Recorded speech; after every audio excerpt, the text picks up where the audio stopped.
Well, well, well, look what the mainstream media tried to pull. While everybody is enjoying their holiday time with their friends and family on Christmas, about as mainstream media gets, Bloomberg sneaks this little article out there. China steps in as world's new bank. I'm just skipping around. I'll put this below. Beijing's move to bail out Russia, on top of its recent aid for Venezuela and Argentina, signals the death of the post-war Bretton Woods world. That's when they decided to have the dollar basically be the reserve currency and do everything in the dollar.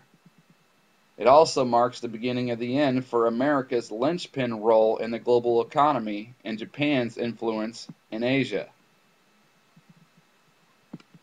This may sound hyperbolic. Russia, Argentina, and Venezuela are already at odds with the U.S. and its allies. But what about Europe? In 2011 and 2012 looked at Beijing to save euro bond markets through massive purchases. Expect more of this dynamic in 2015 should fresh turmoil hit the eurozone, at which time Beijing will expect European leaders to pull their diplomatic punches.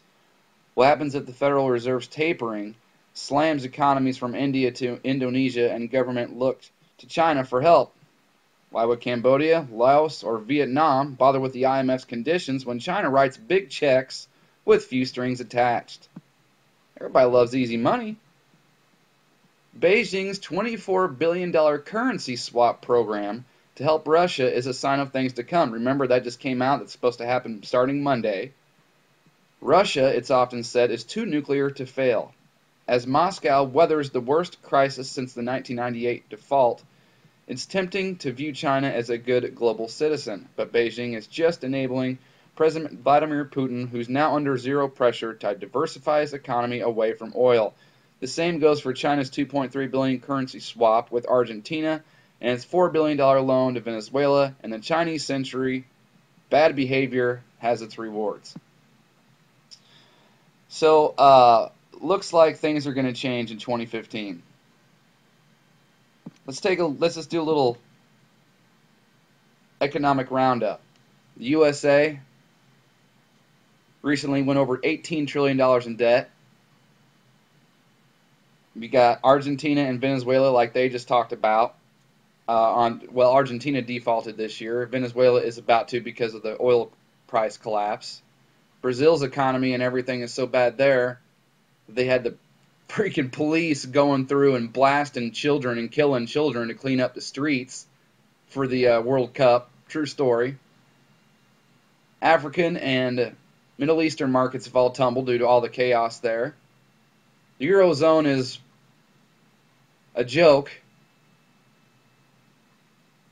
China defaulted for the first time this year.